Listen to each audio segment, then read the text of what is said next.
You're listening to Hotepish with your host, Dwan B. Intelligent ish talk, intelligent shit talk, where we balance the profound with the profane. Political satire, celebrity and expert guests, information and entertainment, conversation and solutions. Leave your feelings at the door.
Y'all, what up, y'all? We is here.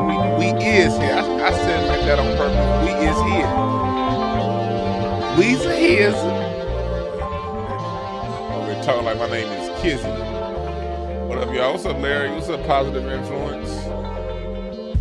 Hey, Nikki said, I have a deep dislike for the media.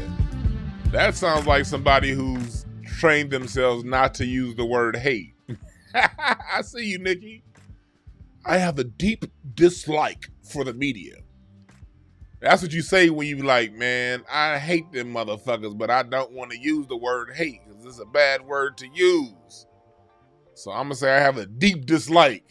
I feel you, Nikki. What's up, Ebony? What's up, Lady B? What's up, Deep Impressions?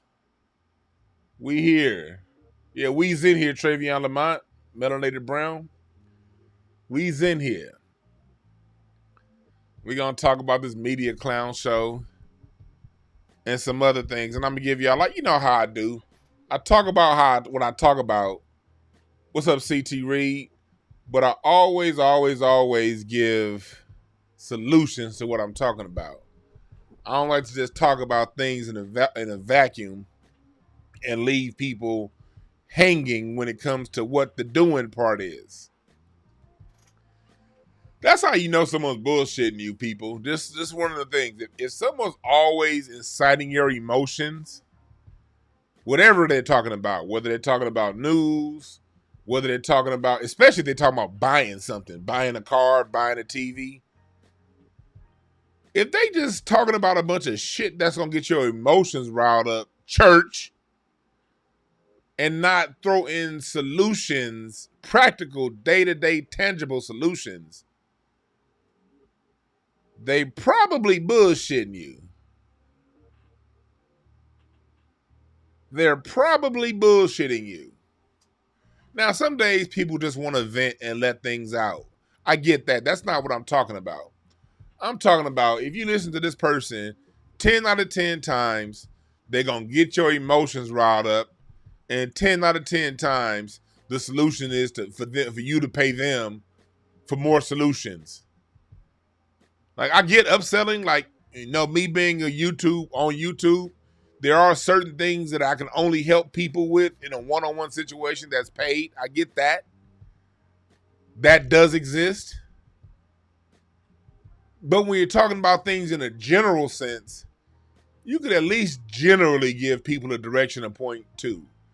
Generally give folks marching orders if you genuinely care about what you're talking about and you're talking about what you're talking about as a means to solve the problem, not just to bitch and moan. And you say you got 24 more hours on your 30-day Facebook ban? I think I have 20 more days on my Facebook ban. I got banned on Facebook for 30 days for the third time this year for cussing out Larry Goodwell in the chat room. Larry know how to say, like, I know how to speak on Facebook terms. I know how to talk in code. I do. I swear I do. But this cat Larry, he'll come in my comments and say some stuff, and I forget I'm on Facebook for like 10 seconds and cuss Larry out. Then they be like, 30 days, nigga. That's a good way of looking at it. Let me rock. You're entertained by the media. Yeah, media is very entertaining. But it's very dangerous too, because a lot of people aren't as smart as you to be entertained by the media. A lot of people believe they're listening to the truth. And that's where the media goes wrong. That's where the media goes wrong.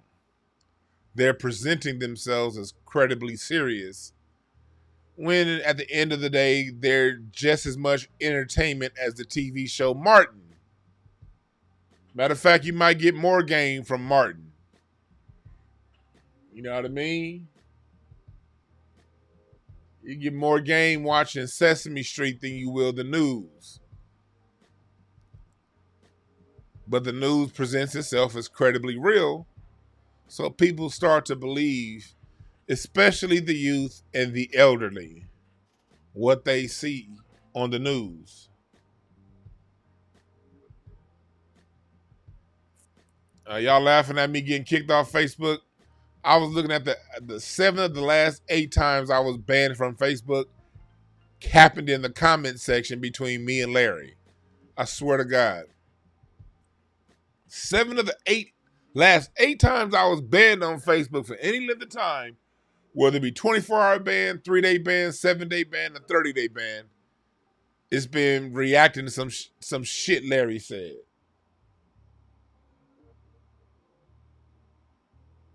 You're right, Nikki. They're all actors. They're all actors. They're all actors.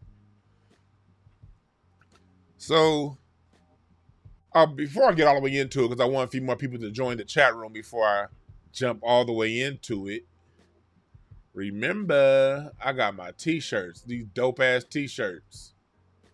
I love these t-shirts. Rebels for the Cause. Nat Turner, Robert Smalls, Bass Reeves, Denmark Vesey, and Jean-Jacques Dessalines. If you want to know more about these people and why I have them on this shirt, I did a breakdown on this program about a month ago where I'm breaking down the real rebels. Robert Smalls, Denmark Vesey, the people who really put in work for black folks.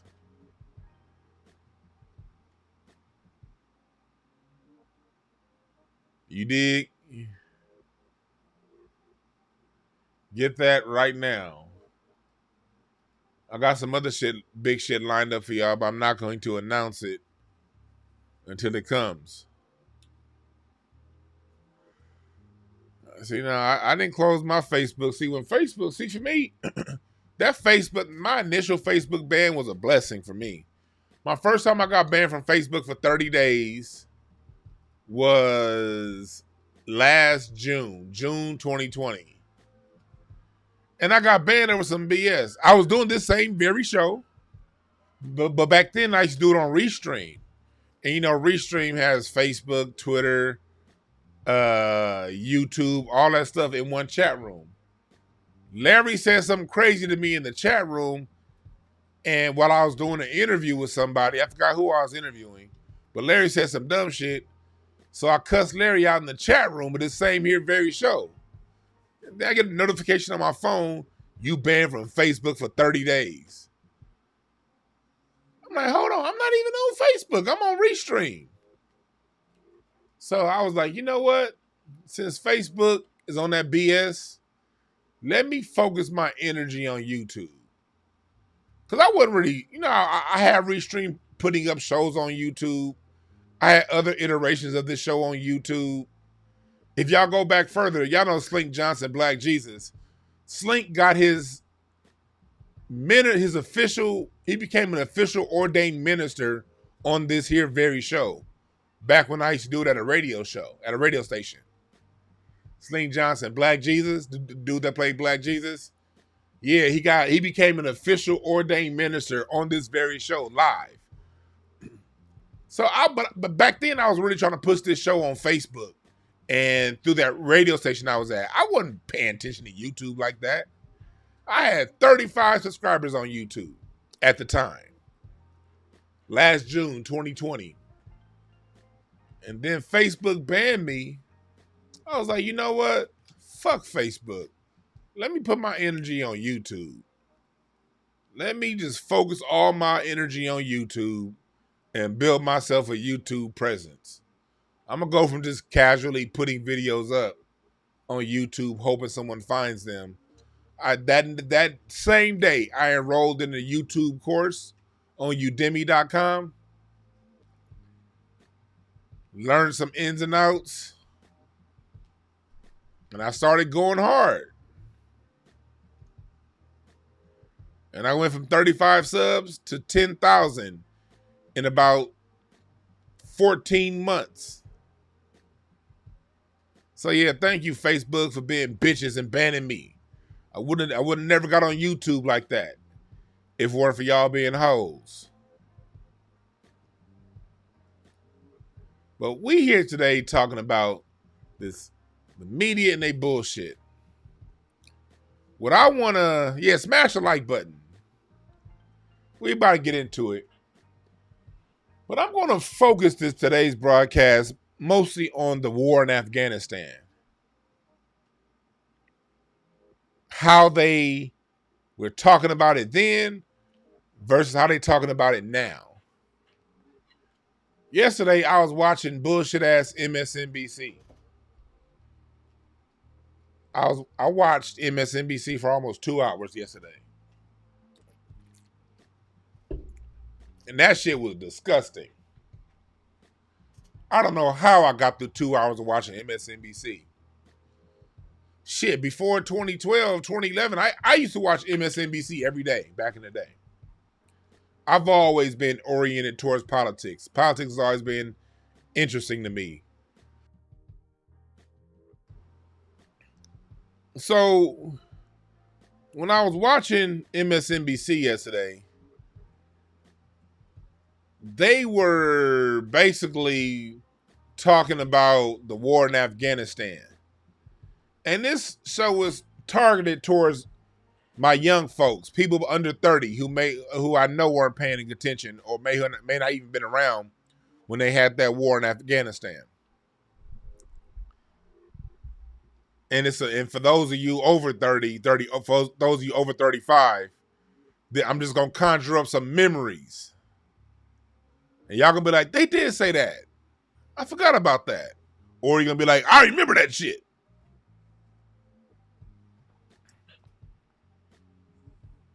So, yesterday, they were talking about the war in Afghanistan, and they were basically rewriting the story. They were saying, I was watching Joy Reid, that Patrick Ewing looking broad. Shit. Joy Reid looks like Kentavious Caldwell Pope. I don't like her because she lied to us. I don't like nobody to lie to me. No, you don't. No, I'm not going to play that. Oh, she's a black woman. No. She gets paid to purposely deceive us. And because of that, I'm going to say she looks like Nick Van Exel. Because I don't like her. So Joy Reid was talking about how the war in Afghanistan, she was sort of just playing like, you know, who knew it was going to take 20 years? When the war came, we thought the war would be something that the United States could get in and get out. What's up, Hood News? That's my man Hassan Hayes. We gotta talk, Hassan. That project you and I was talking about on the phone a couple months ago, I'm almost ready to do it. So I'm gonna holler at you, Hood News. Y'all go follow Hood News right now, especially on Instagram. Go follow that nigga, Hood News. Put your Instagram up on in the comment section. Y'all go follow that nigga. But back to Joy Reid, looking like Terry Teagle, former Laker.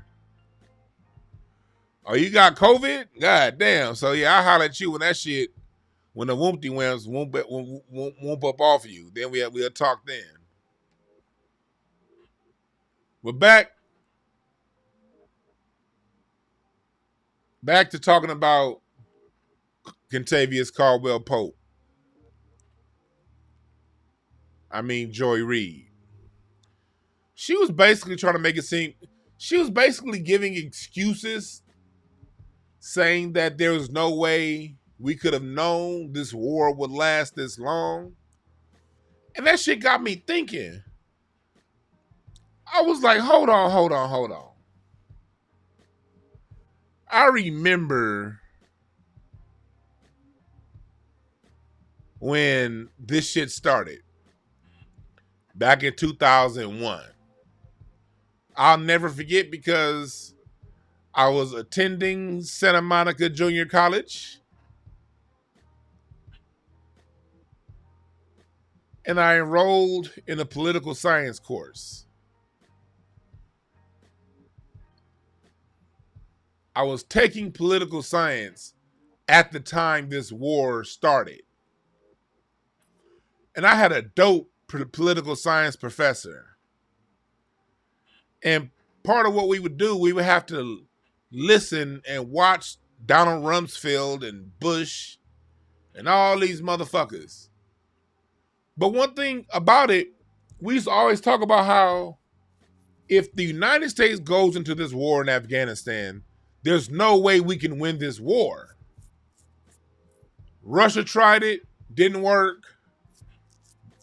Those people will not be conquered mentally. And you can't beat an ideology. We knew that back then. And this country still went to war.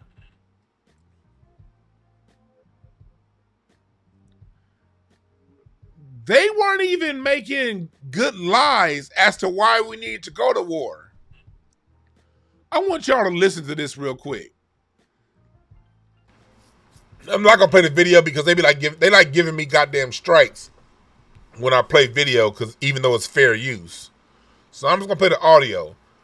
This is audio of Donald Rumsfeld back in 2001 trying to justify the war. We also know there are reports that there is no evidence of a direct link between Baghdad and some of these terrorist organizations. There are known knowns. There are things we know we know.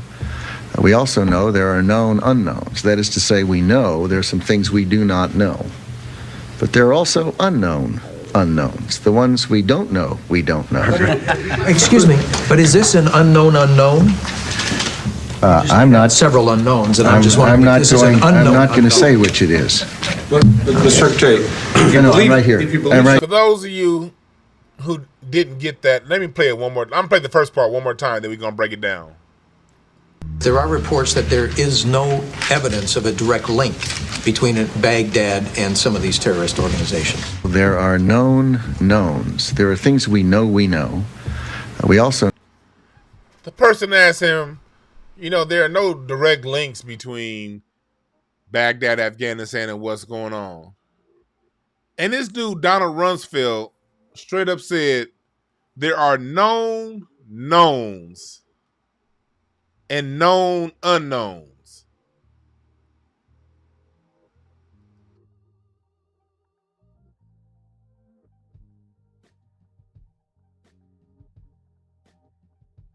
We don't know. We don't know. Excuse me, Dad, and some of these terrorist organizations. There are known knowns. There are things we know we know. We also know there are known unknowns. That is to say, we know there are some things we do not know. But there are also unknown unknowns. The ones we don't know, we don't know. Excuse That was at an official White House press secretary briefing. They've always bullshitted us. So for you young people listening, when they try to make it seem as if Donald Trump was the first deceptive person in office, this is what we were dealing with November 2001.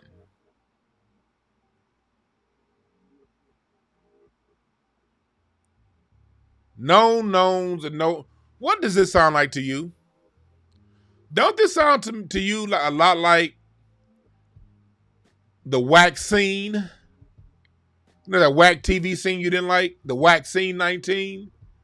That bad TV scene you didn't like back in 2019? That's all I'm saying.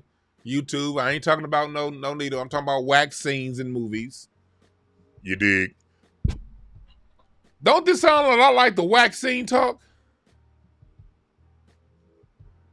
Remember when the Wack Scene, when the Wompty Wamps 19 first came out, they said, you know what?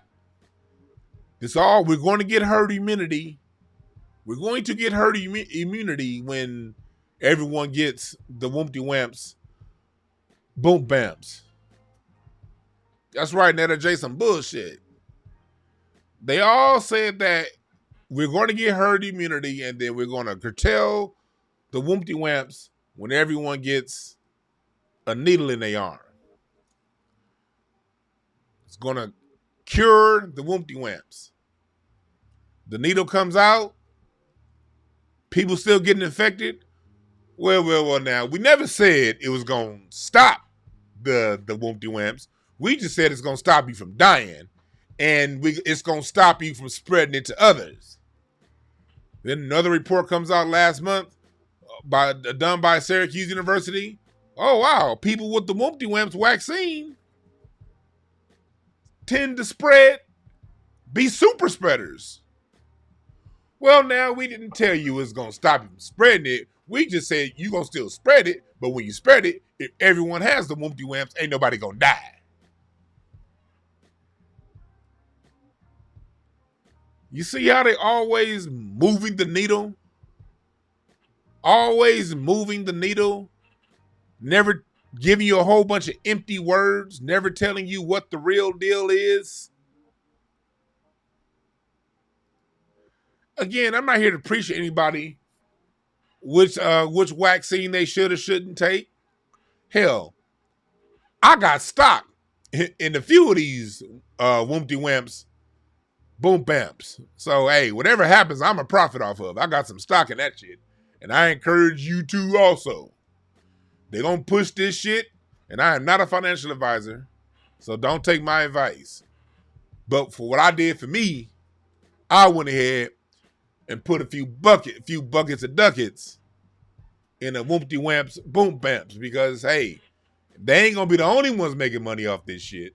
You did what I'm saying.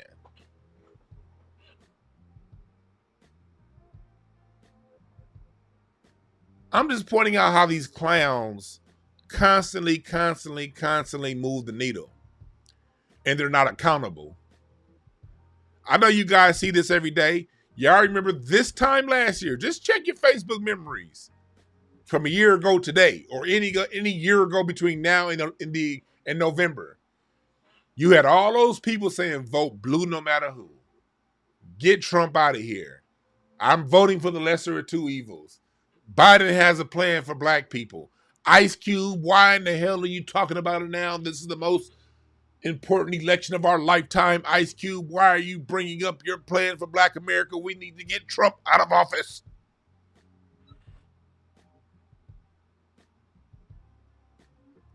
Where are they at right now? Where them niggas at? They've been so quiet God damn, these niggas been quiet. No accountability. Like the media. When are you ever going to be accountable for your words?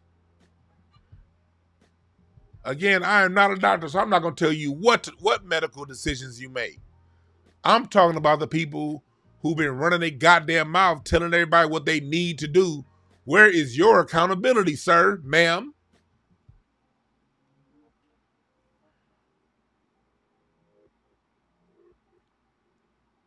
You're telling me I got to take this woompty wamps, boom bams. Okay. But you also told me that Biden was going to have something for Black America because he has to have something for Black America. If we put him in office, he has to speak to us. Kamala Harris is Black. Ski-wee. Well, you tend not to be these same people. It seems to be the same people that was telling us last year that Trump is the worst thing and that Biden will end this virus and the virus wouldn't be as bad if someone else was in office. Where they at?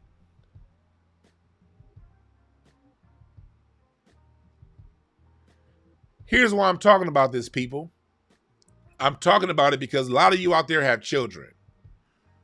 Either you have children or you have nieces and nephews that you communicate with.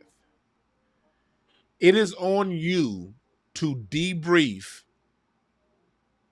the children as to what's going on in the world that they live in. As an adult, you have to be the one giving context to everything that they see, read, and hear. Because the media is very scientific through their TV commercials, through their TV shows, through their media of framing a context, framing a narrative. And if you're not there to debrief the youngsters as to what's going on, subconsciously, whether they agree with the programs or not, they're going to pick up the messages. And the message is, be scared and listen to me.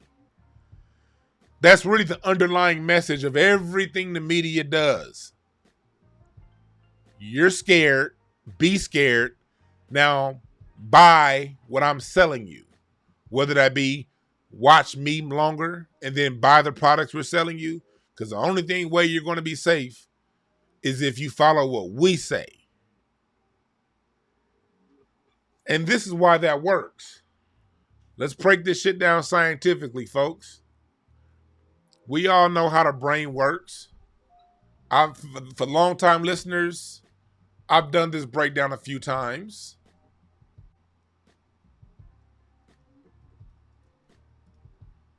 So I'm going to do it again. I wish I knew I was going to talk about this.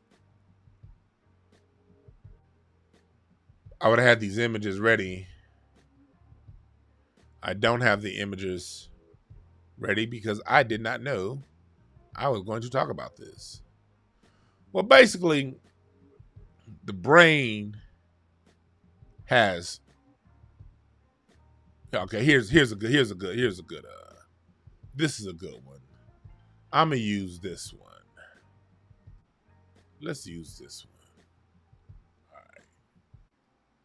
Y'all know, and the media knows this. We gotta always remember this.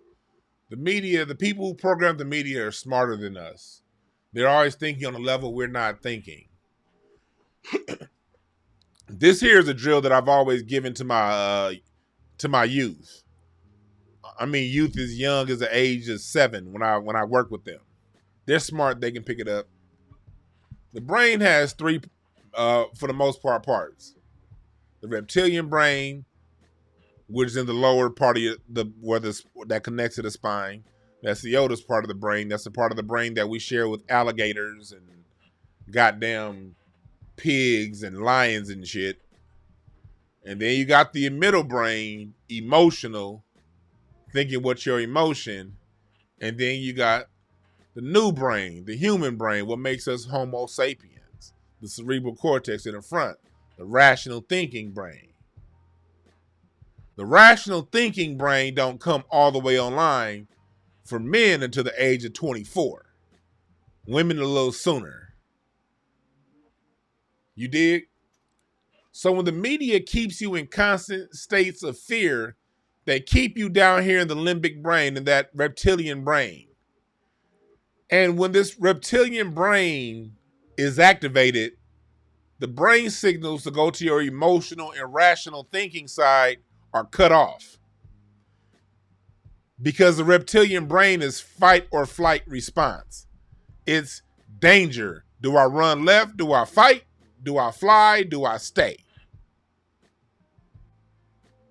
You don't have time to think about going on vacation in Rome when you're under immediate danger. So the media is designed to keep you down here in your limbic brain. And then the only time they release you from your limbic brain is just before it's time to go to commercial so they can sell you some product, and that then allows you to think in your emotional brain. You buy here with that middle brain. They never allow you to get into your rational thinking brain. They keep you scared. Fear, byproduct off based on emotion. Fear, buy what we're selling you based off of emotion. Fear, buy what we're telling you to do based off of emotion. You never get to the point of your brain where you're thinking rationally. Unless you're one of the smart people who are here in this chat room and you just watch the news and have fun. Those of you you're in your thinking brain when you can watch the news and ask questions. That's why they don't like you smoking weed. That weed is going to take you out that reptilian brain and push you into that new brain, into that thinking brain. It's a joke. People are like, man, you need to sit the weed down. Man, I don't know what kind of question that was. Shit, it was the kind of question that needs to be asked. You ain't thought to ask this question because your ass is scared. Reptilian brain motherfucker. So that's what they do. And children, the youth pick up on this. You can't learn, you can't think straight when you're afraid. It's literally impossible. It's humanly impossible to rationally think and be caught in the middle of a fear storm. It will be like, because your brain has neural pathways. That would be like driving down a freeway that ain't fully constructed yet. Those of you here on the West Coast, you know what I'm talking about. LA, Oakland, San Francisco, we done all had earthquakes that fucked up a freeway. When that 94 earthquake hit and the 10 freeway collapsed over La Cienega Boulevard, yes, 99.9% of the rest of the freeway was constructed. But that 100-foot gap that the freeway buckled under, a car can't drive over that. Your neural networking system in your brain, when pathways are cut off, they can't continue to move. So you cannot think rationally in your reptilian mind. You got to know that. And a lot of these kids, and I realize this working with the kids that I work with, because I'm all the kids that I work with still, I ask them what they think about what's going on. And unfortunately, most of the time, they only know what they're getting on TV. They're not being debriefed by the adults.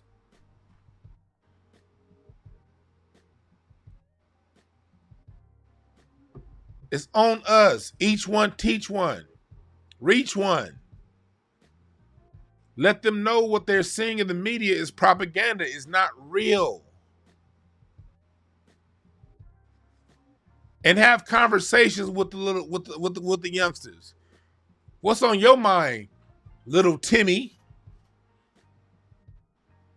Let's talk about this. And really have adult conversations with 8-year-old children. You can do it. I promise you. I do it all the time. The same kids that these schools give IEPs to and put these kids in special education, I'm talking to them about the fiat money system, what capitalism is, how the media works, communicating racism. I've been doing this shit with 7-year-olds for years. They can engage on that level. They're going to be goofy and laugh a little bit and be a little but keep doing it and watch them get used to it.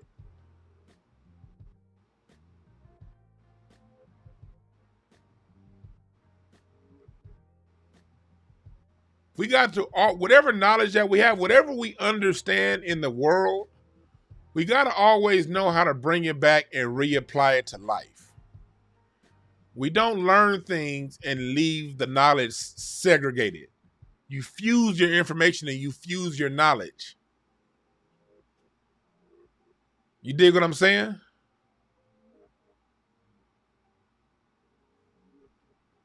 These kids, man, I'm telling you, they're amazing.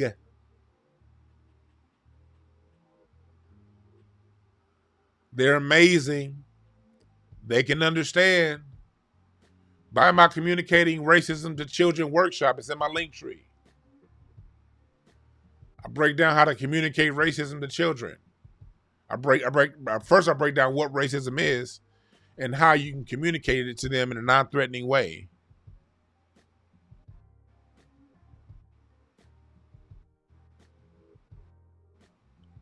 You dig what I'm saying?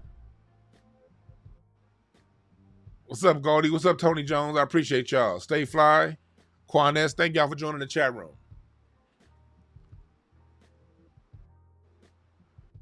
That's a solution. A solution is we know how the media works. So those of us that are enlightened, that do understand how the media works, it's on us to constantly put the focus on that and the highlight, the projector screen onto that. Because everybody's not on the same path as you. I appreciate that knockout, Yoda. I try to be professional, man. I really do. I don't take y'all for granted. Y'all when y'all get my webinars, we are starting on time. And I'm gonna follow through with everything I say. We gotta be professional. I'm professional with you guys because I respect you. I respect your time. I respect all of you guys' intellect. And that's just how I carry my life. I see the God in people until you show me something different. Now, once somebody shows me something different, hey, we can go there too. I see the God in you. But let me tell you something. You say some shit to me sideways that I don't like, then I'm going to see the bitch in you and treat you as such also. And that's another thing I want to get straight. People be thinking I'm very professional, I'm very knowledgeable, and I try my best to teach whatever. People be thinking just because you teach, you can't get downright ignorant. Look, my philosophy in life is when they go low, I go lower. This is forewarning for you sorry ass niggas out there you emotional niggas that think that, oh, Dwan, you shouldn't be saying that. You say something to me crazy, you can't control the comeback. That's all I'm gonna say. I thank Larry for that. I used to crack jokes, and I used to kind of like go back and forth and jab with people. Larry, you say something to Larry, that motherfucker Larry is gonna pile drive your ass with a bulldozer. And nigga Larry was like, nigga, I ain't got time to be going back and forth with these people. Me and Larry had that conversation like 10 years ago. Ever since then, I was like, nigga, you right. And that's just a general principle in life. Don't start none, won't be none. But if you act, you can't control the comeback. I can't stand you beta male ass niggas. Then these niggas will get on my Instagram, insult me. Don't like something I said. It's usually you bronzexual sissy boys. Well, DeJuan, you're fat. Oh, okay. See, look, one thing about me, I don't mind being called fat. I am. I don't care, okay? Nigga, ice is cold. But once you do that,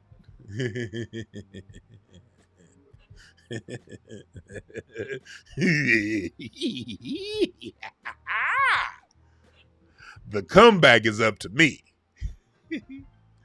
And then when I come back, inevitably, you pump beta male motherfuckers is coming around. You didn't have to say that. Why'd you say that? I was just trying to say, well, bitch, you called me out my name first. Well, I didn't go that hard. Well, you shouldn't have started it, bitch. You say something to me sideways. If I'm in, because sometimes I'll be busy. I'll just ignore it most of the time. But if I got 10, 15 minutes of time and I read your comment that sideways, all right. Okay. You came in sideways. I came in from up under the gutter. Oh, you didn't like that, huh? Okay. Well, stand up then, nigga.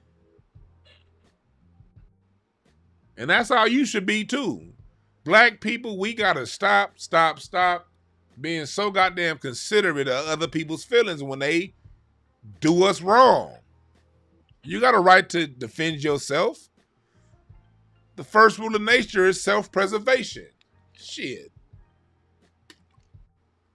Niggas be thinking since we black, we gotta have a higher moral standard than everyone else. Fuck that. And I'm the most moral nigga you probably meet. But I also understand that you can't be moral with people with no morals. Morals are a mutual agreement. If one party breaks that agreement, then you got to break it too. You dig what I'm saying? Stand. You write dedication 666. Say it with your chest, niggas and niggettes.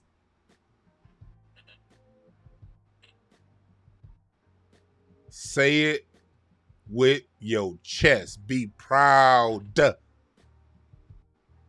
Black folks, you have nothing to be ashamed of. We always walking around ashamed of shit. Some other black person do something stupid, you ashamed. What the fuck you ashamed for? If you wanna, if it's a Cardi B acting chick over there wanting to be an idiot, why are you embarrassed? I ain't never seen a white person say they're embarrassed for Honey Boo Boo. I ain't never seen a white person say they're embarrassed for all these guys. Every 2 hours is a mass shooting, some other white person killing kids and shit. They don't walk around talking about, oh God, these other white people. Shit, you got Asians. It was an article in the LA Times today. 45-year-old Asian woman basically running a pimp service out of her massage parlor.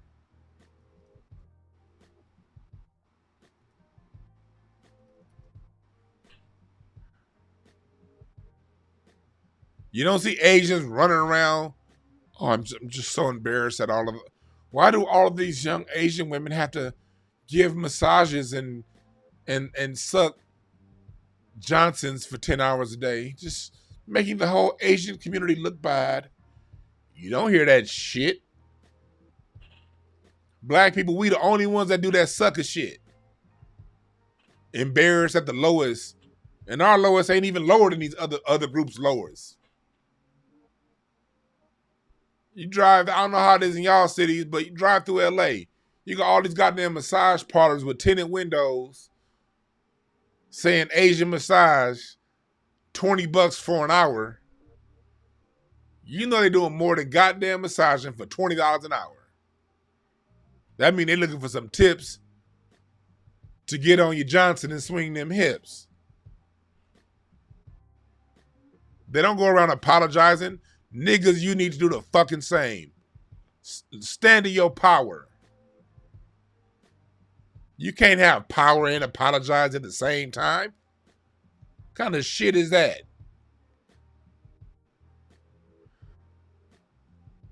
So I don't get embarrassed at dusty, sorry niggas. All them is dusty, sorry niggas. And one more thing before I keep going with this subject. Another thing I don't do, I saw this on another show I was watching on YouTube earlier.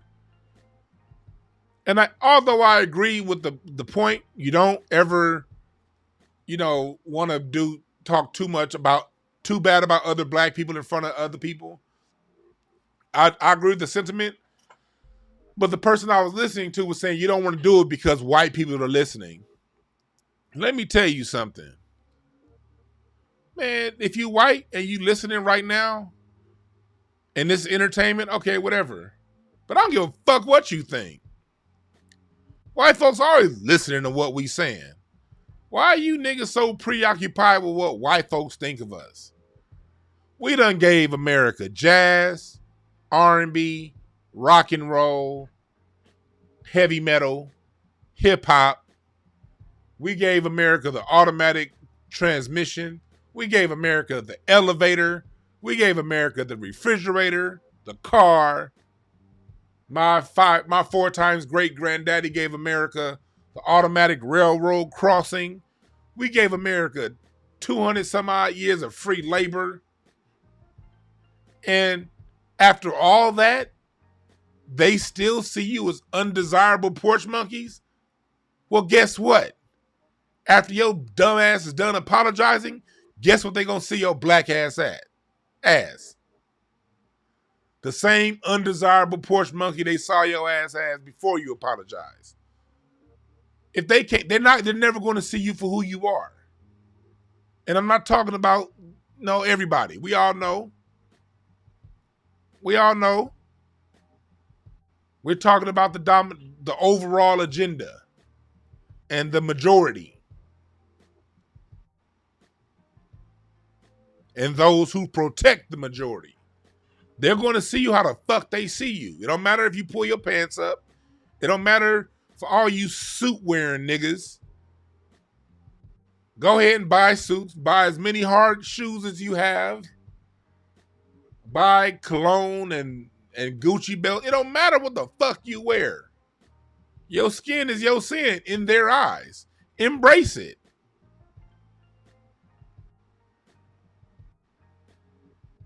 You're seen as inferior by people who came from caves. Okay.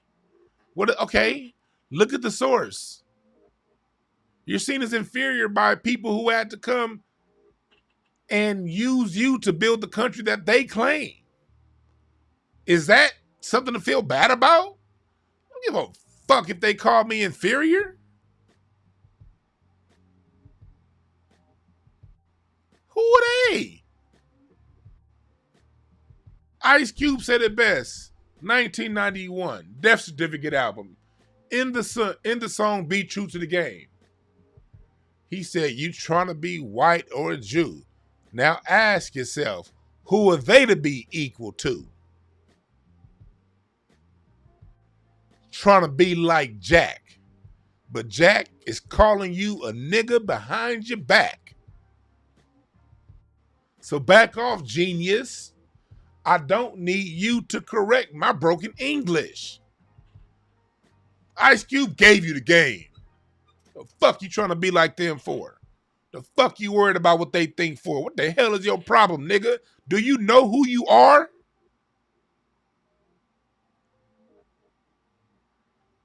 That's why they always say know yourself.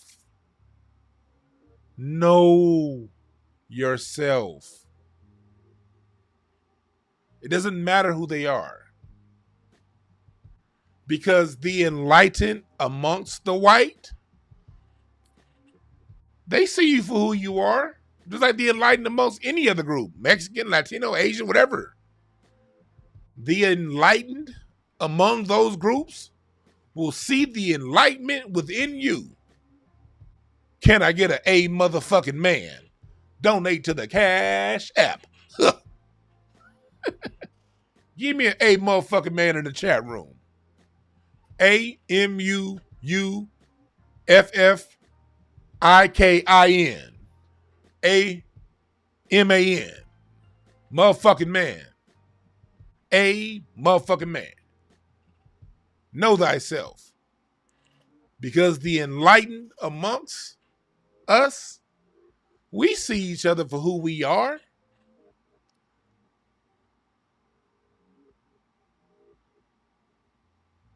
We do. So stop walking on eggshells trying to impress a degenerate.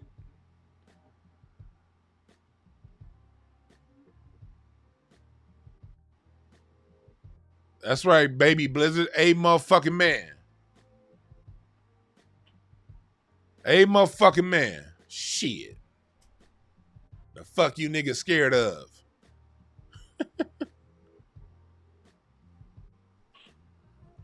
Niggas tripping me apologizing. I don't apologize for shit black people do to nobody. When I see a black person doing some dumb shit, my thought is, man, that's just somebody that's... Oof. They'll mature at the rate they're supposed to mature. Aging is optional, maturity isn't. Remember that, folks. Aging is not optional. Let me say that right. Aging is not optional. You will age, but maturing is. And everyone don't take the option to mature. That has nothing to do with you. Stop being embarrassed. You ain't got shit to be embarrassed about.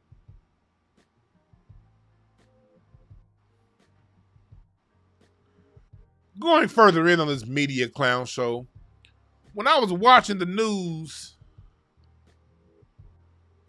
they also spent a lot of time. What's the other dude on MSNBC? Lawrence O'Donnell? That motherfucker look like he got 1 foot in the grave, 1 foot on a banana peel. That motherfucker Lawrence O'Donnell, that nigga look like he jack off to kiddie porn cartoons. That motherfucker looks sick, that Lawrence O'Donnell over on MSNBC.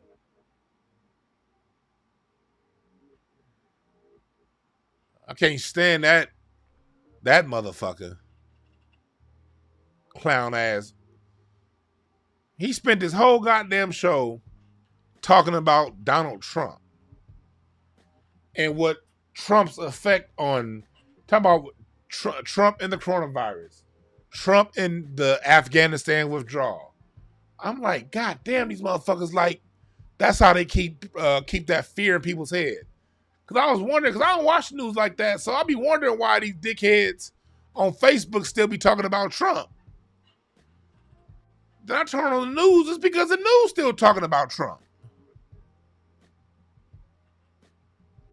Like, goddamn, Trump ain't got a goddamn thing to do with what's going on in office right now.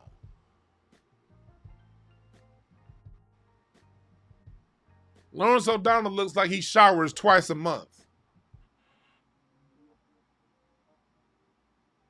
Motherfucker go to the gym for a workout, put his suit back on and go right back to work. Got that whole MSNBC studio smelling like a pheromone party.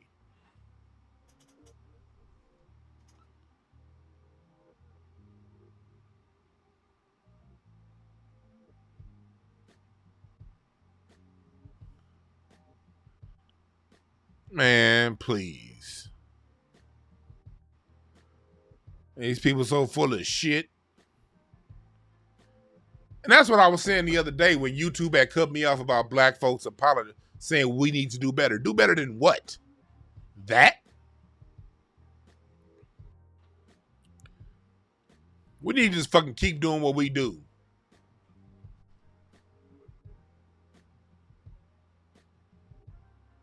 That's right, Dedication 666. Stop trying to impress people who try to have sex with animals. That Laura Ingraham on Fox News, she looks like she let dogs, goats, sheep, baby elephants, anything with a dick in a heartbeat can fuck Laura Ingraham from Fox News. Bitch front teeth look like a set of dominoes. Why your teeth that big? Laura Ingraham look like she got all molars in her mouth. Her two front teeth is still molars. That's a cave bitch if I ever saw one, that Laura Ingraham from Fox News. That's a cave bitch right there. That's who Ice Cube was talking about.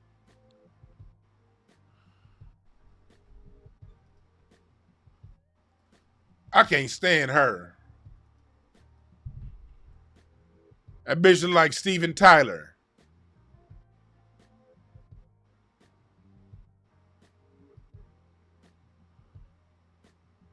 Look at this must bucket. God. White folks, y'all listen to this thing? You throw some water on her, she gonna dissolve. But look at them teeth. That bitch got DJ Show teeth. You see them two front teeth? Don't those look like molars to you? Or at least premolars? Always got something to say about black folks.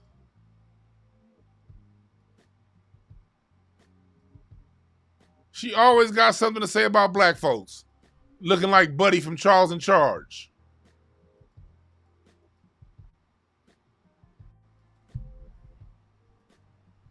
She looked like the grown version of that girl on Out of This World. Remember that show back in the 90s? In the 80s, Out of This World? Would you like to swing on a star? Oh, oh, oh.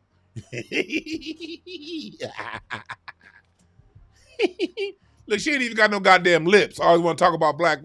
They always want to call us monkeys, but why she got monkey lips? Bitch lips are like an equal sign. And look at her nose. Did she get a nose job? That nose bridge got to be at least 9.5 inches long. God damn. That bitch said, give me a bridge on my nose longer than that bridge across Lake Pontchartrain in New Orleans. Yeah, give me that. Give me that Lake Pontchartrain bridge. What do you... It's somebody in here from New Orleans. I don't know what y'all call that bridge. I call it the Lake Pontchartrain Bridge. That long-ass bridge. That's what that bitch got on her face. I don't give a fuck about these people. When you disrespect black people, I don't give a shit about you no more. Emmanuel says she got a Craig nose. Montreal said, that's a man, bro. Hey, Travion, she do look like Dirt in the Whiskey. She look like she got that 1 foot step back. Bucket. Man, I need to borrow some of her neck. That neck gotta be at least 5.5 inches long. This bitch got one of them Merton Hanks necks. Y'all remember Merton Hanks back on the San Francisco 49ers back in the day when they had Deion Sanders? You young niggas don't remember, but you niggas over 35, over 40 remember Merton Hanks with that long ass neck. God damn. Look at this thing. Look how old she looked too. She probably 23 years old.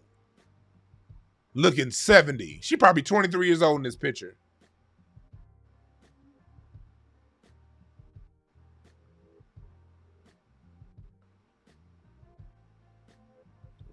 Look, black folks, we ain't got nothing to apologize for.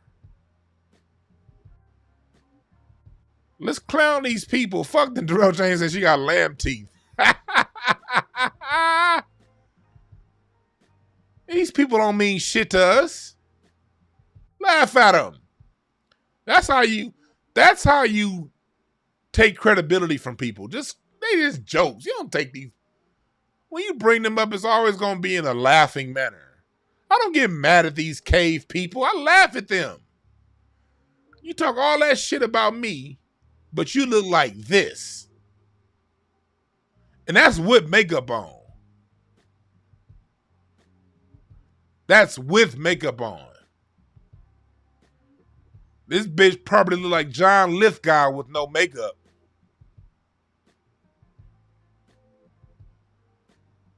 I guarantee you she look like John Lithgow when she ain't got no makeup on. Third rock from the sun looking bitch.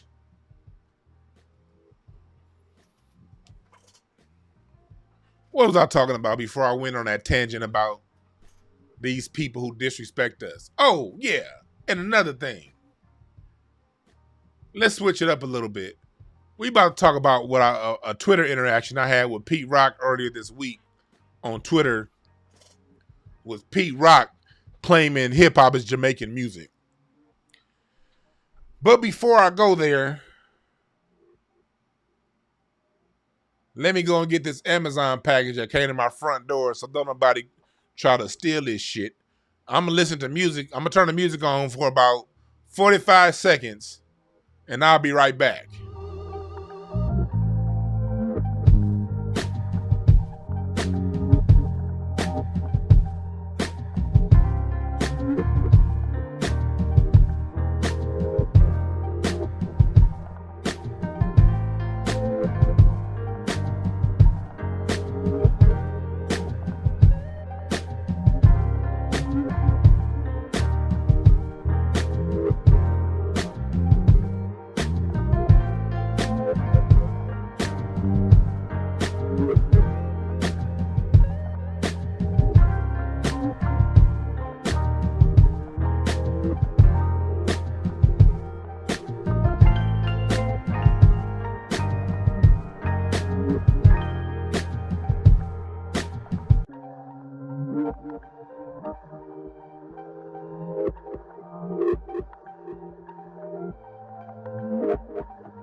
Shit, I forgot to take it off mute. I've been talking to you niggas for the last 10 seconds on mute. I'm back. Yeah, I had to get my Amazon package. Fuck that. Big ass box. Yeah, we back. That nigga Dr. Sinister said I'm dating. Fuck you, Dr. Sinister. That nigga, this nigga Dr. Sinister in real life probably look like an autistic version of Brother Polite. That's why he got that gorilla up there as his profile picture. Fuck you, Dr. Sinister. This nigga, in real life, this nigga Dr. Sinister got that skin bleaching cream on. Like, what was that baseball player? Sammy Sosa? This nigga Dr. Sinister used to be darker than Wesley Snipes. Now that nigga pink. This nigga Dr. Sinister is the color of about 4 inches inside of a pussy, you pink ass nigga. Fuck you. Shouts out to Dr. Sinister in the chat room. That nigga be having me dying laughing in them chat rooms like on 5150 and other shows.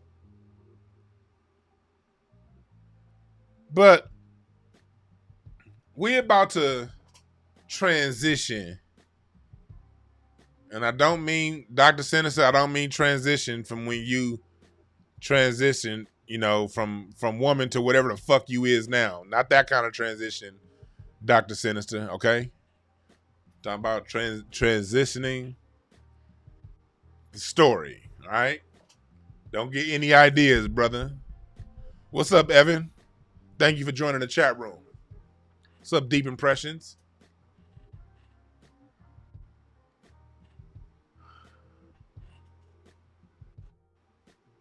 I had a brief Twitter exchange with Pete Rock, music producer.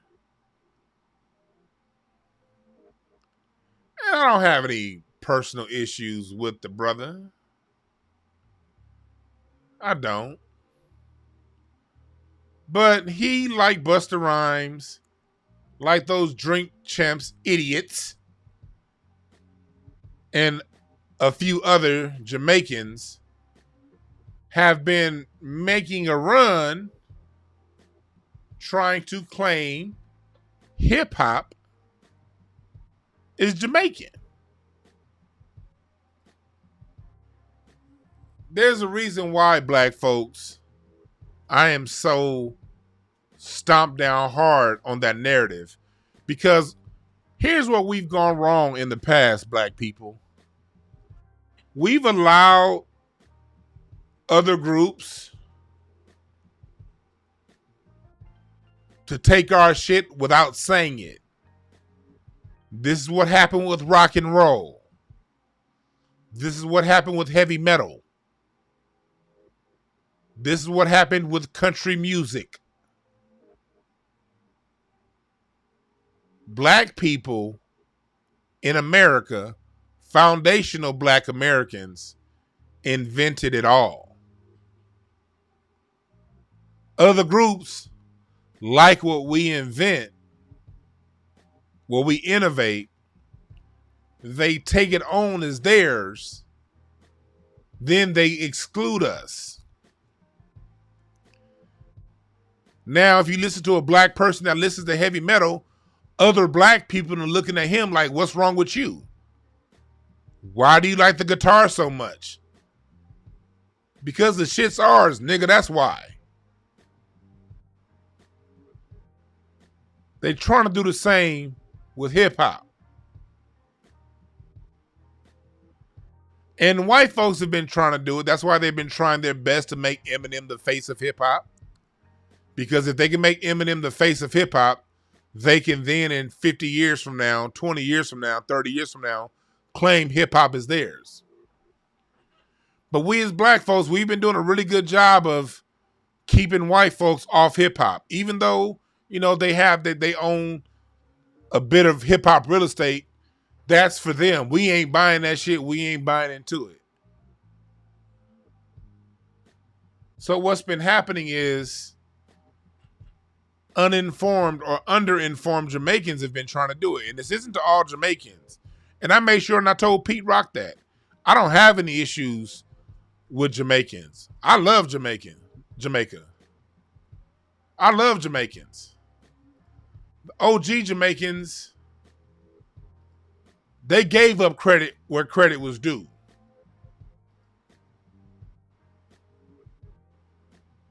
I ain't got no problem with Jamaicans. I only got a problem with how long you niggas take at y'all restaurants. That's the only issue I got with Jamaicans. Hurry the fuck up, nigga. I'm hungry. Outside of that, I ain't got no issues with Jamaicans. None.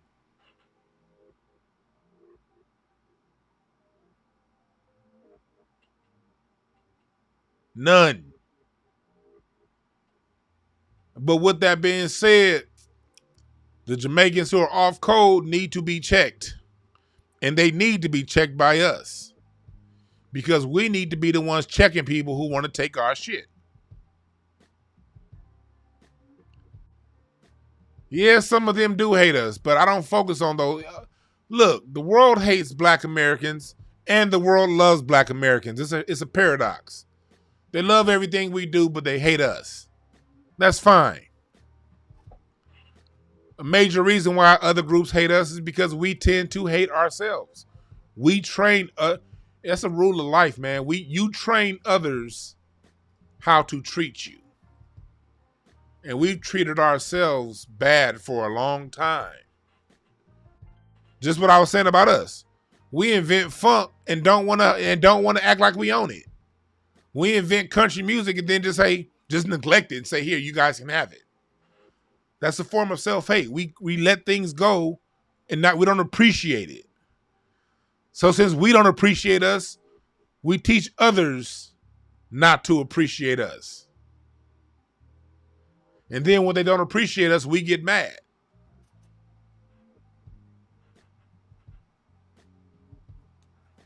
I had some nigga on my Instagram last week. He called himself a hip-hop historian, and he was trying to tell me because Kool Herc throw a party that Jamaicans founded hip-hop. Get the fuck out of here, nigga. And he was from the United States. No disrespect, but when I see you selling our history short, I got a problem with that. Because too many black kids grow up thinking that we ain't done shit. We share what we done great with everyone else, but we take sole responsibility for the bad. Fuck that.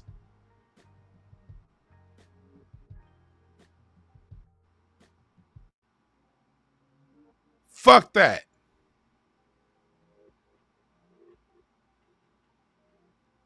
We welcome in cats like Pete Rock, but for them to go there to turn around and shit on us and try to claim what we create, that's just disrespectful, bruh.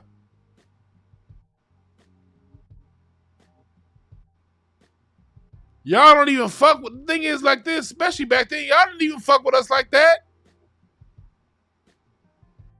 It was second generation Jamaicans that really fucked with us, the people who were anchored here and born and raised around us. Them original groups didn't really fuck with us like that.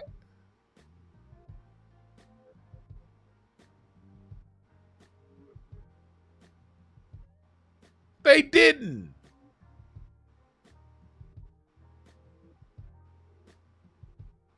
Hip hop is soul music. I talked to y'all before how it comes from R&B and the funk and disco. Let's go even deeper. Hip hop is just flat out soul music. When music was taken away from the schools and they stopped teaching young black people how to play instruments, we used the turntable as the instrument and remixed all of the music that Black America created before then and redefined soul music through rap.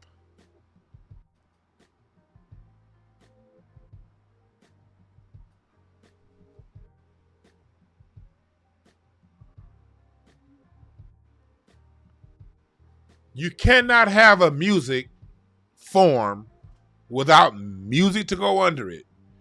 Rap ain't just a bunch of niggas rhyming and freestyling. If rap was just freestyling with no beat, it wouldn't be the music it is today. It's the music it is today because of the soul music beats that they play under people rapping. Soul music is where ska and reggae and dancehall comes from. Jamaica didn't have its music revolution until they came to America to work the sugar fields. And during World War II, and they saw what we were doing. And they took it back home and did their best imitation of what we were doing. Sorry, Busta Rhymes. One comes before two. You can't say you brought America something that you learned in America, fool. No, I'm going to take that back. I'm not going to call you a fool, Busta Rhymes. I'm not calling you that. Maybe you don't know. But you did go on Drink Champs and say you have 28 years in this business and you've been studying it. So if you've been studying music that long, how can you come back with the conclusion that you created something that you learned from us? It's my conjecture that he knows. Because when Busta said he's been studying music for 28 years, I believe him. I don't think he's lying. So it's my conjecture that he knows. But he's being purposely deceitful.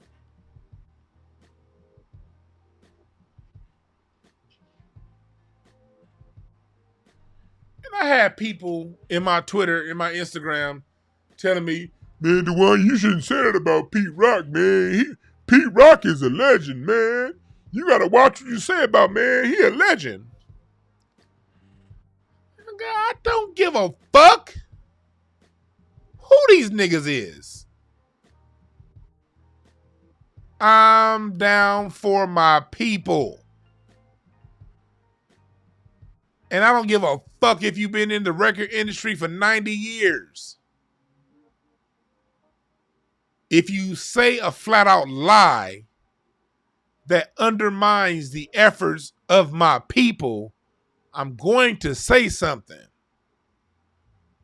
What the Bible say, don't have respecter of persons? Well, that's me, goddammit. I don't give a fuck who somebody is. We're all specks of dust in a vast universe, aspects of God doing our role on this planet until we reach our next lifetime, whatever you think that is. Heaven, hell, Shangri-La, where the fuck, I don't give a damn what your religion is, whatever you think. We all here for a short, brief period of time, and we out. So I don't give a shit who nobody is.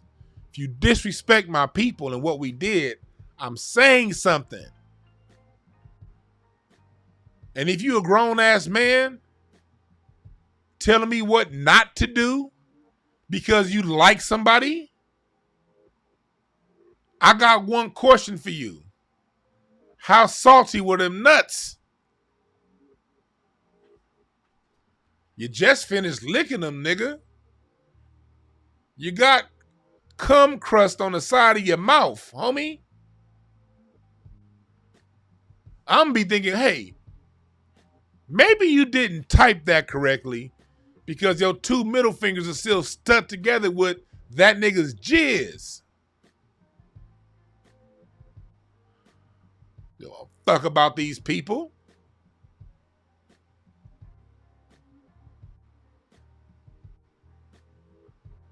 Ain't nobody better than the next.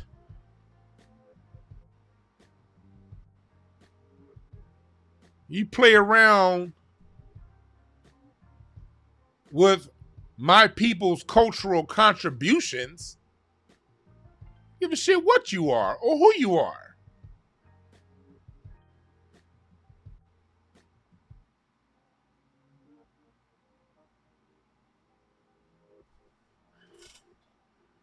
Don't come in my comments with them dick riding ass comments. I'll lose respect for you, I promise.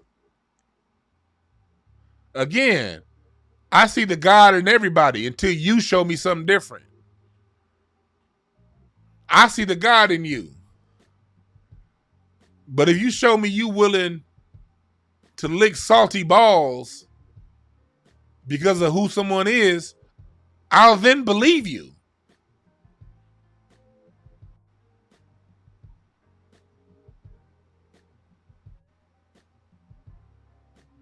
Oh, you a dick sucker. Okay. Okay. That's who you are. Okay. Thanks for showing me that.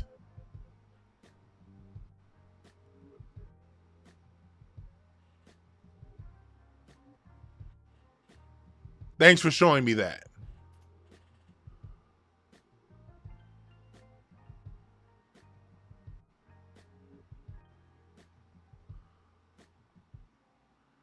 Ronald, hey man, that was a good point. You only need to type it once. You don't need to keep typing it. We see you, brother.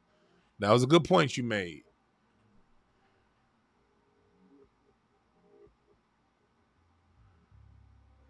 No, people don't realize how many genres of music we created. Even most black people don't understand how many genres of music we created.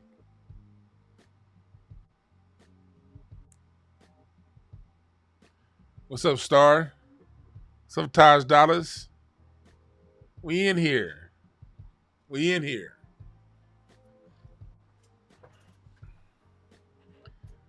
We got to create our own narrative.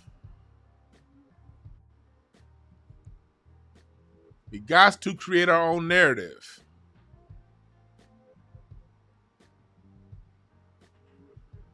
But yeah, I'm gonna try to start. Get my thank y'all for everyone. Dr. Sinister, I see you just subscribed to my Mixcloud account.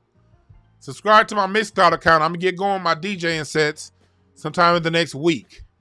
I'm still getting some equipment for that. But I wanted y'all to subscribe and turn the notifications on. I think I'm gonna do a DJing set tomorrow night, Friday night. I think I might do my first one tomorrow. Check my Instagram. I'll let you guys know on Instagram. And I'll also let you know here. I'll put up a a post on YouTube when I'm going live on my Mixcloud account with the music. I'm going to show y'all musically what this is.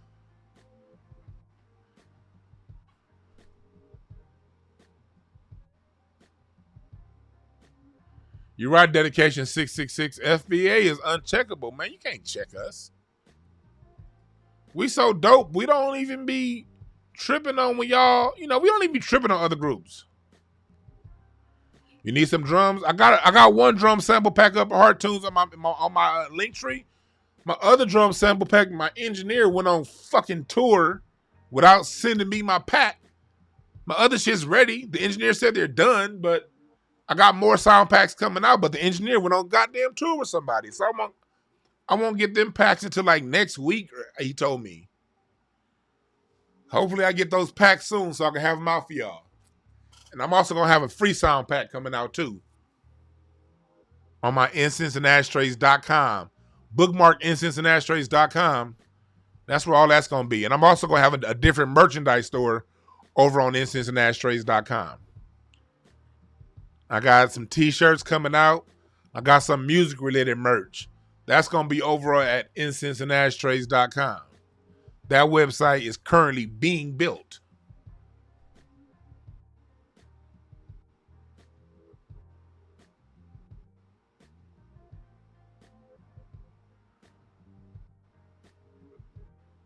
Yeah. But I think I'm gonna end this show. Yeah, send me the beat when you're done, Heart Tunes. Let me know, and I'll play it on here for everybody. If you give me permission to, I'll play it on here, the beat. If you give me permission to. But yeah, black folks, we gotta love ourselves, man. We really do. Love ourselves more. We're loving ourselves more now than we were 2 years ago. We're loving ourselves more now than we were 10 years ago. Let's keep it going. What's up, John Clark in the chat room? I appreciate that, Rob McCoy. Yeah, y'all got any questions before I head out? I'm not going to turn the phone lines on today because I got to be out of here pretty soon. I'm going to go. I'm about to head up to... What's up, Jay Marcus? I'm hit you with that invoice later on. I'm about to head out to Redstone Firearms. I saw on Instagram they got a new selection. So I'm about to head out to Redstone before I go to Craig Facts.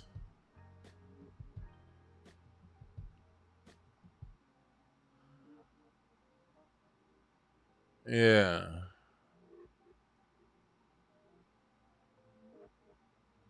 Taj Dottie said, how much sitting on a session? I don't know. Never thought about that.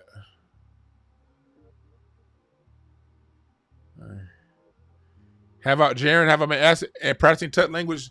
No, I have not been practicing it. One of my listeners sent me the book. I will get into it. I have not been practicing the Tut language. I will start practicing. Thank you for the reminder, bro. I need to start practicing it every day, little by little. I've just been so busy with other things. I'm going to be down in Dallas in a couple weeks. Do I think there were stargates in Afghanistan? That's a good question, Dr. Sinister. My answer is yes. I think a lot of that stuff, man, look. Afghanistan, nigga, that's Mesopotamia. You know what brothers was doing in old ancient Mesopotamia, nigga? And before Mesopotamia, Afghanistan is where the Indus people was.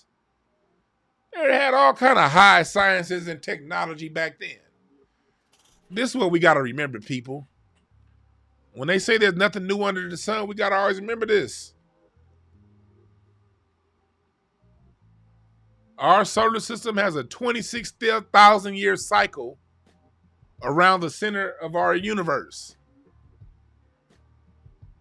26,000 year calendar year cycle. As our planet moves through this universe, it has up times and it has down times. You have times where the planet warms.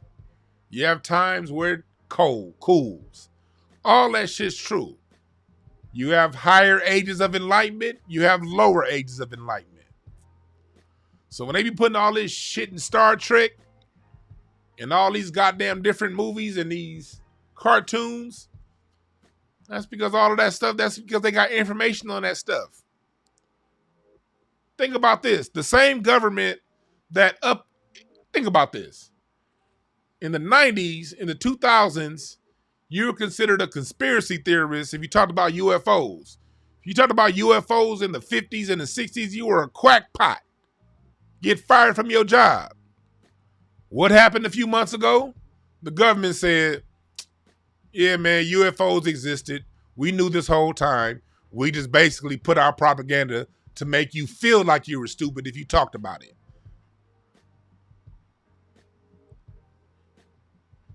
They always throwing shit out there, but then they'll list it as conspiracy. But if you wait around long enough, they'll be like, yeah, you was right. So, oh man, look, I don't put none of that past none of this shit. It's things out there that you, me, none of us understand. Technologies that exist that we'll never know for sure. So I'm one to say that, look, I believe all of it and I don't believe any of it at the same time, if that makes sense.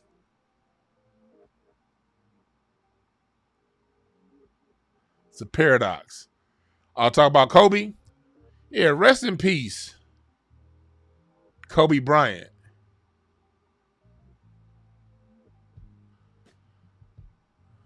Somebody asked, how big is your belly? Why the fuck would you want to know about anything on a male's body proportion wise? Get those LGBTQ questions out of my chat room, nigga. Respect to the LGBTQ people, but y'all questions are not allowed in here around that kind of stuff. I don't play that game, brother.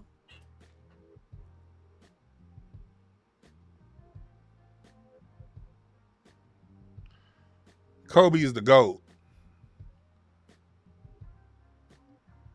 I'm gonna tell one quick Kobe story. One of my friends I used to coach with the Lakers talked about the time that the Lakers lost the 2008 championship to the Celtics. When the Lakers lost that championship, Kobe was real mad, distraught, pissed off. He felt like the team let him down because they were playing soft. He didn't say it in the media, but he said it as a coach. And the team was playing soft. So at the hotel that the Lakers were staying at, Kobe went down to the bar and wanted to drink. The hotel said the bar was closed. Kobe was like, basically, look, nigga, I'm Kobe Bryant.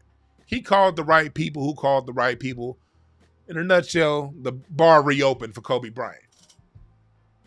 Kobe bought the bar out, invited other coaches and teammates down there to the bar to drink, bought the whole bar out. Kobe, being as petty as Kobe Bryant is, after he bought the bar out, he didn't leave the alcohol there. He had all of the alcohol shrink wrapped and put on the team flight back to Los Angeles. Kobe had that liquor put in his basement at his home. The next day, with a torn finger still, he starts working out, getting ready for next season. The day after he loses the championship.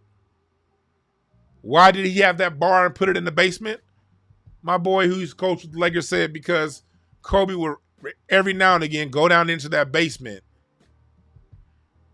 and every time he looked at the bar, he will remember the feeling that he felt losing the championship to the Boston Celtics and use that emotion on his workouts. He said Kobe would be 5 a.m. at the gym, was call time to be at the gym for Kobe. He arrived at the gym at 4:45. Kobe was already there doing calisthenics. And Kobe will work out 8 hours a day in the off season. 3-a-day workouts. The next year, 2009, the Lakers get back to the finals and beat the Orlando Magic. You know what Kobe did the next day after he got home, after winning the finals? The same thing he did the previous year when he got home after losing the finals. 5 a.m. workout. I got to beat Boston next year. That's who Kobe Bryant was. That's how dedicated he was to his craft. True story.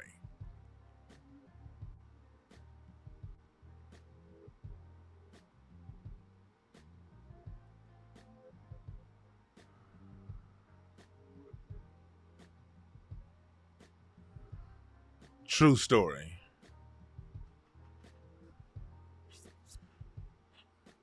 Oh, Lord, we got one of them weirdos in here. He lost a 1-3 lead to the Suns. So? And?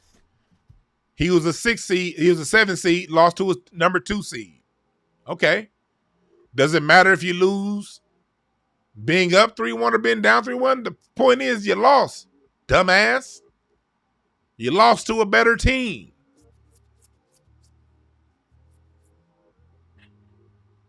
If Lamar Odom gets that rebound over Sean Marion with 38 seconds left in the game of Game 6 at home in the Staples Center, the Lakers win that series. That's how close they were to winning and losing. Stop with the dumb talk in my chat room. It don't matter. I don't play them little... It's a 7-game series for a reason. The better team wins in 7 games. Sometimes it takes the better team 2 or 3 games to figure out the other team's offense to create a game plan to stop it.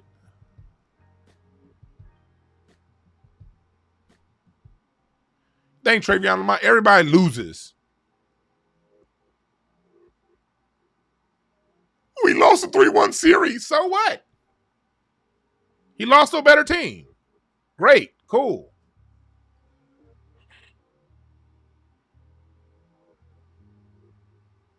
Y'all niggas be sounding like whores, man. I swear to God. Like, that's why I told y'all before I used to have my show Sports and Things with the next NBA bench warmer. I stopped talking about sports because men get too goddamn emotional. How many free throws did he shoot? And what was the stats? And it was a 3-1 loss? And shut up. It's sports. God damn. Ain't that goddamn serious?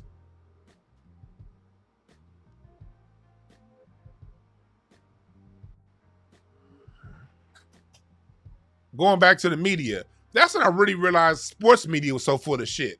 I remember hearing all them stories about Kobe, about how he was a bad teammate, about how nobody wanted to play with Kobe, blase, blase, blase.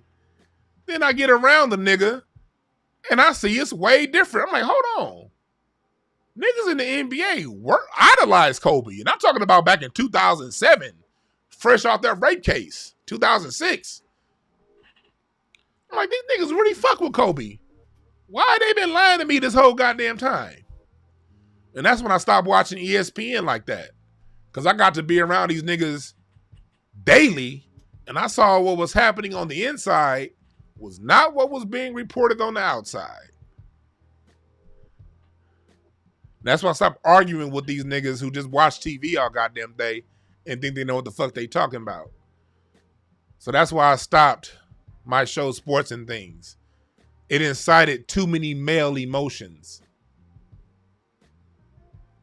I wish my brothers would get this same emotion when it comes to the things that help us as a community. And I'm not talking about any particular person in this chat room.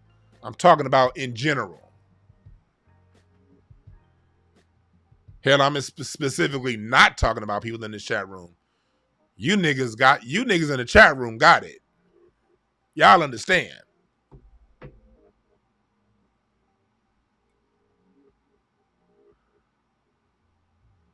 But yeah, I got a lot of Kobe stories. I got a lot of them.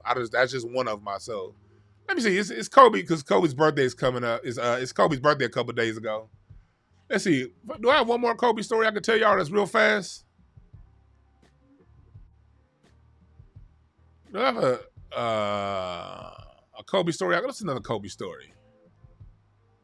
Oh, I'll tell you this other Kobe story.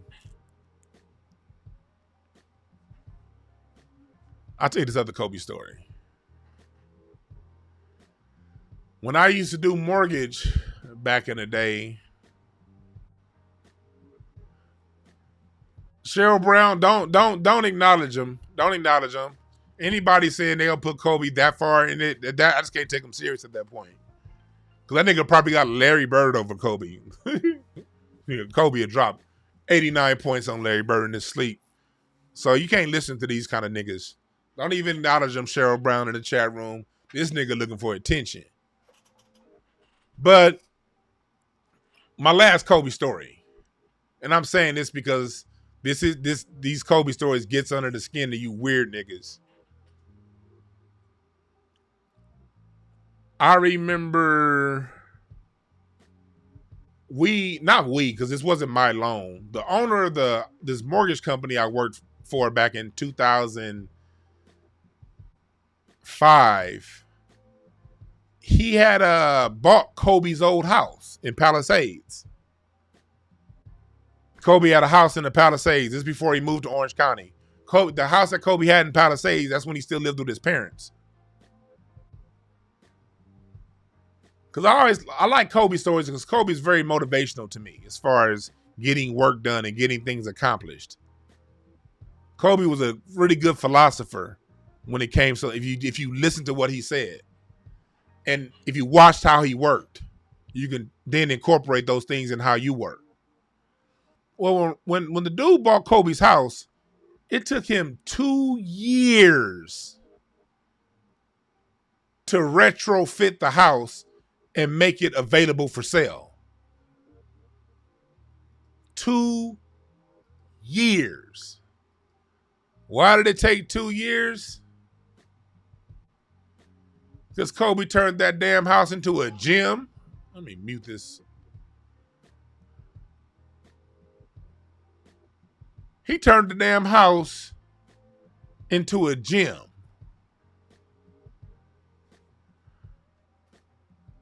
Like the Palisades is on a mountain, on a mountainside.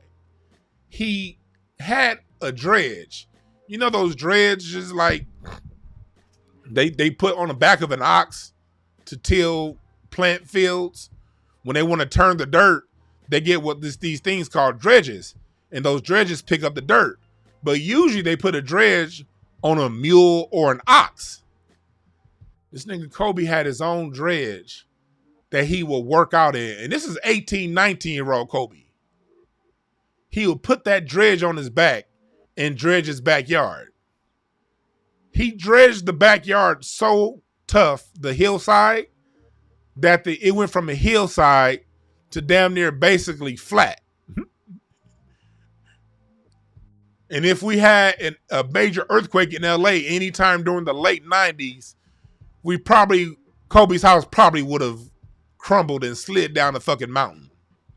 He said that Kobe knocked out whole walls in the house. Not because Kobe wanted a gym, he wanted to clear space, but he didn't want to hire anyone to retrofit his house and make a gym out of it. Kobe knocked the walls out himself as part of the workout. So it literally took my man 2 years to get the house back ready for market because he literally knocked walls out the house as a workout. Picked up flooring as a workout. Shaved off the whole goddamn side of a mountain in his backyard as a workout. That's who this motherfucker was early in his career.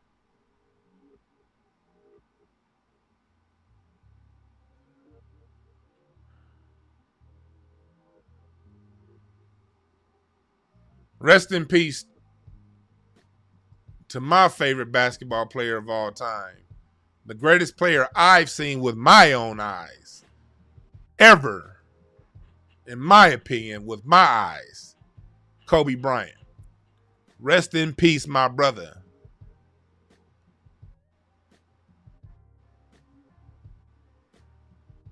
And don't argue with me about my list. I'll tell you in the nicest way possible. Fuck you and your list. Okay? There are better things to argue about than basketball. To me, basketball is a chess match that I see, that I like to play, have fun with, and then get back to the business of building a black society. It ain't shit to argue over.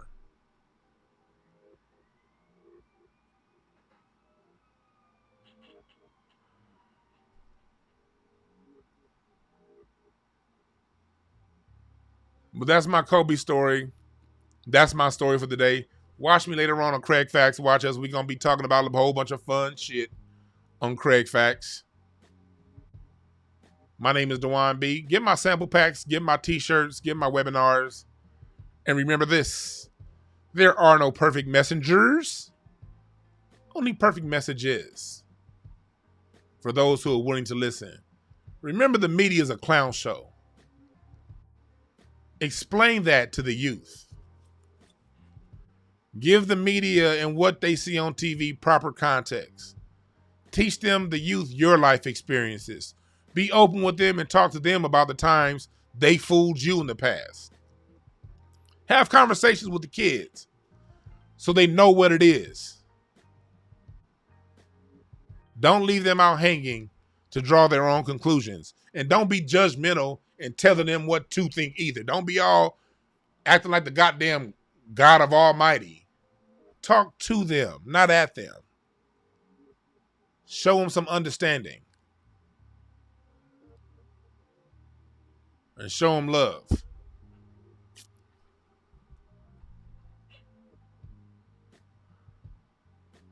And anybody that says Kobe was an MJ knockoff, don't listen to them. They don't know basketball.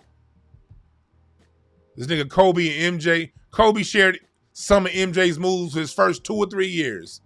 After that, Kobe morphed them moves all the way into his own.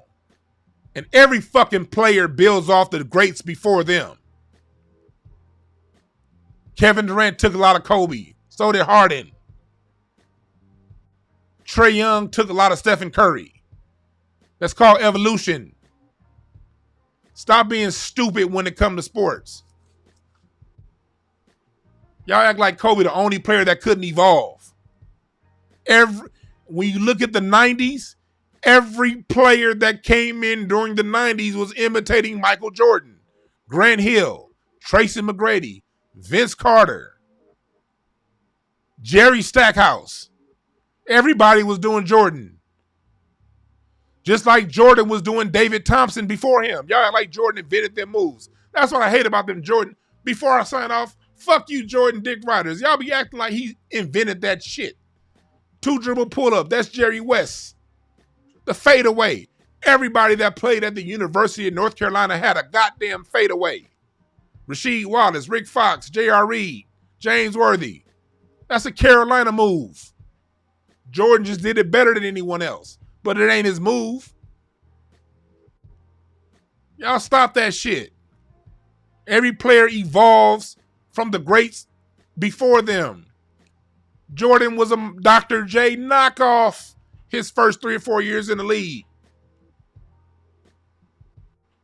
Goddamn, you niggas be, I ain't gonna call y'all stupid, but y'all be saying some dumb shit from time to time. No, MJ didn't perfect shit. All the niggas perfected it. MJ took the goddamn baseline, his baseline work from James Worthy. Kobe perfected it. How else do you think he scored 81 goddamn points in the game? Because all the moves are perfect. He evolved. Jordan couldn't play with both hands like Kobe. Jordan couldn't shoot 3-pointers like Kobe. Jordan couldn't shoot left-handed like Kobe. Jordan didn't have Kobe's crossover dribble. Jordan didn't have none of that Kobe game handle. Fuck out of here. You niggas. I'm going to talk about that on another show. Niggas get crazy when they talk about sports. As if evolution don't exist. God damn. My name is Dwan B. There are no perfect messengers, only perfect messages. I'm out.